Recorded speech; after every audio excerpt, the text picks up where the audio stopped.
Welcome to my channel. और आज हम क्वेश्चन पेपर 2019 के न्यूमेरिकल सोल्व करेंगे। अब जैसे इंटीग्रेशन का न्यूमेरिकल है यहाँ पर, ठीक है ना।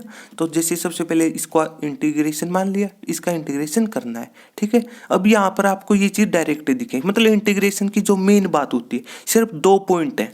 अगर ये 2 पॉइंट याद रख लोगे ना, बेस्ट है, सही है।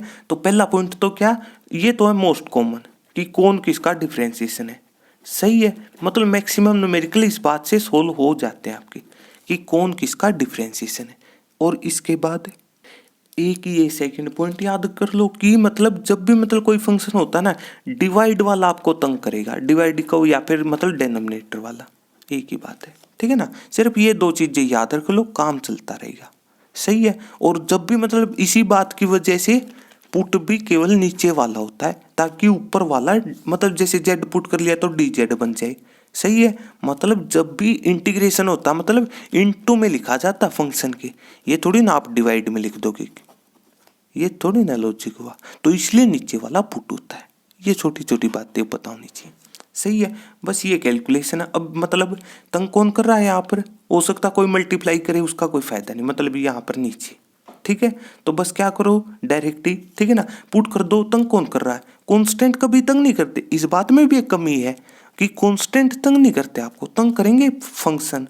जैसे साइन स्क्वायर एक्स तंग कर रहा है, तो क्या करा, सबसे पहले उसी को उठा के पुट कर दिया, सही है। फिर उसके बाद अगला स्टेप होता है differentiation with respect to x. X ही क्यों, क्योंकि इस वजह से, ठीक है।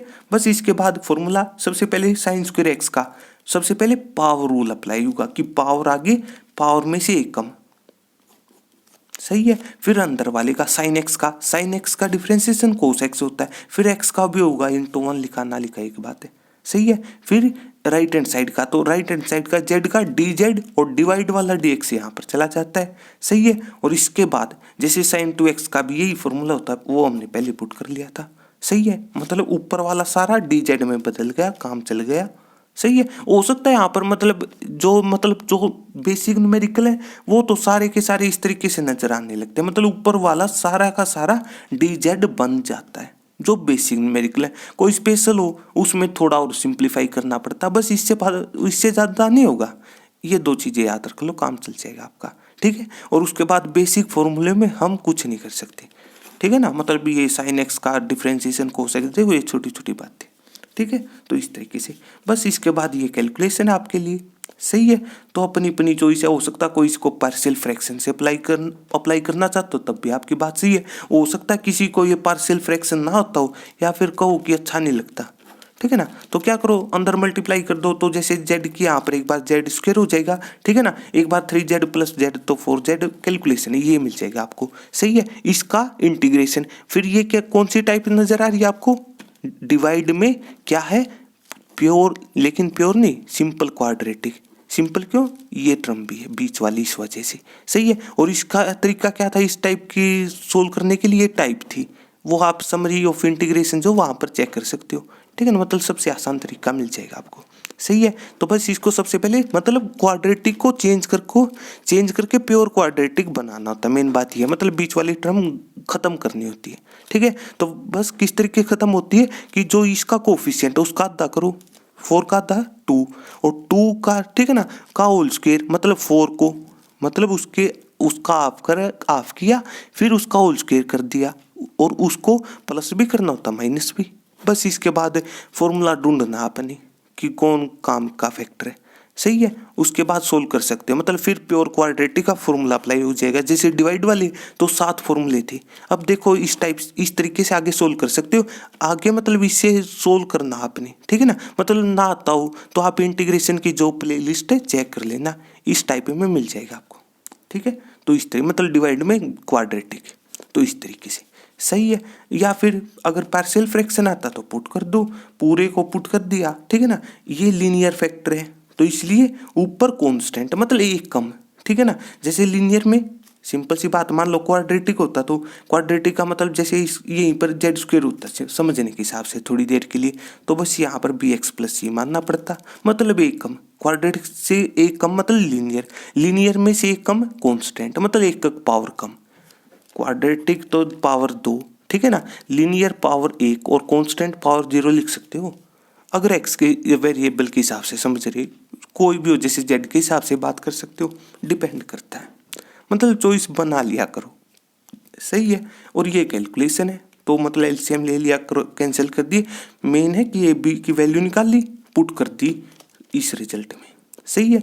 मतलब ये पूरा फैक्टर यहाँ पर पुट किया जाएगा, फिर उसके बाद ए बी, और यहाँ पर मान लो इस तरीके सोल्व करो। एक बात बेसिक है इंटीग्रेशन में कि जब जेड पुट करते हो, ये है उधार की चीज, वापिस करनी पड़ेगी, मतलब आंसर एक्स में आना चाहिए, नहीं कि जेड में आंसर रख दोगे, वो चीज गलत है, ठीक है ना। तो बस सिंपल सी बात है, कैलकुलेशन मान लो पार्शियल फ्रैक्शन अप्लाई करना चाहते हो तो इस तरीके से रिजल्ट रहेगा, ठीक है। चलो आगे के रिजल्ट को भी चेक कर लेते हैं, ठीक है ना। मतलब हमने पहले से ही सोल्व किया था और कुछ नहीं, ठीक है ना। मतलब पॉज करके आप चेक कर सकते हो, बेसिक कैलकुलेशन की हुई है और कुछ नहीं यहाँ पर, ठीक है। अब वो अपनी अपनी चॉइस है, जैसे यहाँ पर दो लोग हैं, ठीक है ना, हो सकता है इसको log ऑफ सी मानना चाहते हो, ठीक है, लेकिन जो सिंपल इंटीग्रेशन वहाँ पर इस टाइप से हम सोचते हैं, वो एक अलग चीज़ है।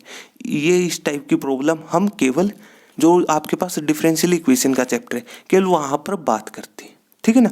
यहाँ पर भी कर सकते हो या फिर सिंपल सी रख लो तब भी काम चल जाएगा। इसके बाद log की प्रॉपर्टी अप्लाई करना चाहो ना करना चाहो आपके ऊपर है, ठीक है। मतलब बेसिक कैलकुलेशन है, तो इस तरीके से। हाँ, दूसरा तरीका आपको बता दिया है कि मतलब वो क्वाड्रेटिक वाली चीज़ से भी सोल्व कर सकते हो आगे, सही है। तो अब जैसे इसके बाद नेक्स्ट न्यूमेरिकल आपके पास की प्रूव दैट, ठीक है ना, कि सबसे पहले एक तो ये रिजल्ट पुट करना है एंड हेंस, हेंस का मतलब पहले वाले रिजल्ट के हेल्प से ये चीज़ सोल्व करो। एक और मेन बात है, ठीक है ना, याद रख लो कि जब भी न्यूमेरिकल आपके पास डेफिनेट इंटीग्रल का आता है, सही है, इस टाइप से, मतलब उसमें इंटीग्रेशन करना और लिमिट पुट करनी हो, ठीक है ना। वैसे डेफिनेट इंटीग्रल में मतलब कह सकते हो आप तीन टॉपिक एक तरीके से, एक तो कि एरिया निकालो, वो एरिया के जैसे दो सब केस है, एक तो अंडर एक कर्व और एक मतलब दो कर्वों के बीच में, वो एक ही बात कह सकते हो, ठीक है। एक ये थी आपके पास की लिमिट है जो सम, सही है, और एक ये वाला मतलब सिंपल इंटीग्रेशन, और सिंपल इंटीग्रेशन कर दो और उसके बाद फॉर्मूला पुट कर दो। तो इस बात का मतलब जो ये वाली चीज बच गई ना, इसमें याद रख लो हमेशा ही न्यूमेरिकल, मतलब इस एक्सरसाइज से मतलब मेनली न्यूमेरिकल आता है आपका, ये भी बात कह सकते हो। और साथ के साथ कोई प्रॉपर्टी ही अप्लाई करनी पड़ती है, ये मेन बात है। जब भी डेफिनेट इंटीग्रल का न्यूमेरिकल आए मतलब इंटीग्रेशन करना और लिमिट की बात चल रही हो तभी तो डेफिनेट होगा ना, सही है। तो बस वहाँ पर प्रॉपर्टी तो अप्लाई होगी, मतलब ये कह दो, ये मतलब वो पॉजिटिव थिंकिंग रखा करो कि मतलब ये पहले से ही बता दिया कि ये रिजल्ट पुट करना आपने, सही है। तो बस हमें पता होना चाहिए, ठीक है ना। तो मतलब एक बार तो ये प्रूव कर दो, अब आपकी चॉइस है लेफ्ट हैंड साइड लेके चलो या फिर राइट हैंड साइड को, ठीक है ना। मतलब जैसे यहाँ पर एक्स को पुट कर दिया, सही है, इसके हिसाब से ए प्लस ए और बी तो वही कांस्टेंट है, +2 क्लास में जो वेरिएबल होते हैं, जैसे अगर बात करना चाहो एक्स वाई जेड और टी, केवल इन 4 वेरिएबलों की बात होती पूरी +2 में, ठीक है ना। आप केवल मतलब इस तरीके से मानते हैं, ठीक है। तो इस वजह से तो मतलब ए और बी कांस्टेंट हो गए, सही है।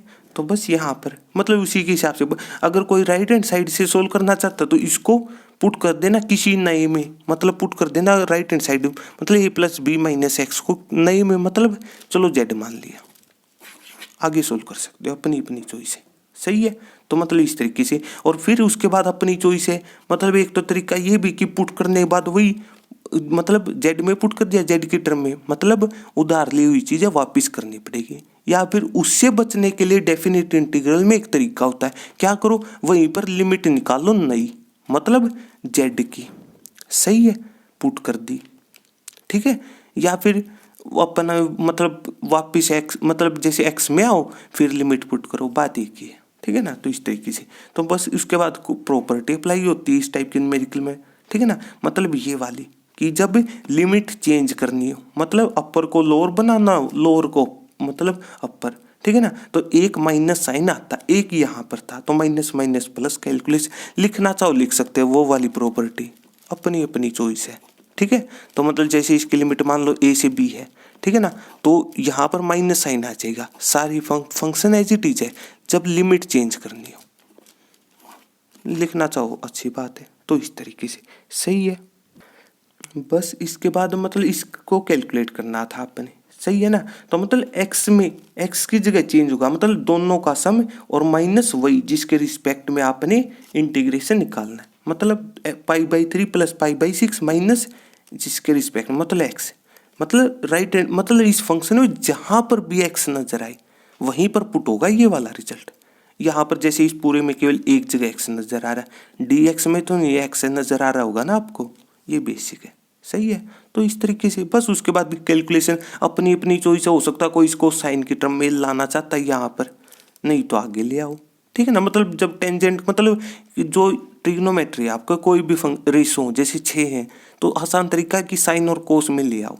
ठीक है ना, उससे कैलकुलेशन आसान रह जाती है, ये कह सकते हो। क्यों? क्योंकि इस टाइप के ये दो फॉर्मूले, इनके जितने फॉर्मूले हैं वो बार बार रिपीट होते हैं इस वजह से, और कुछ नहीं।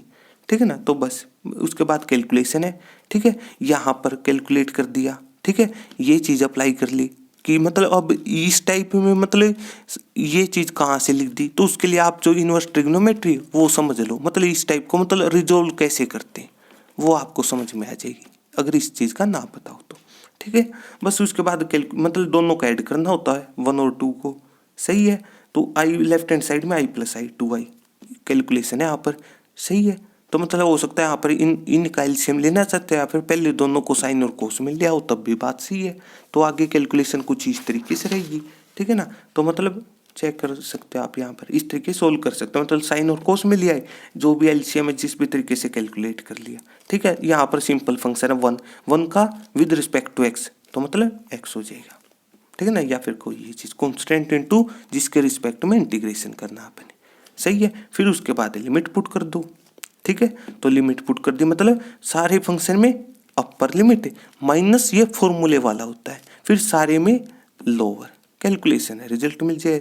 ठीक है ना, और ये 2 मतलब इस साइड चला गया था, बेसिक कैलकुलेशन है यहाँ पर और कुछ नहीं। सही है, तो इस तरीके से इस न्यूमेरिकल का सॉल्यूशन रहेगा। और एक और ये बात डिस्कस हो चुकी है कि डेफिनेट इंटीग्रल में, मतलब जब भी डेफिनेट इंटीग्रल का न्यूमेरिकल आता वो वाली बात।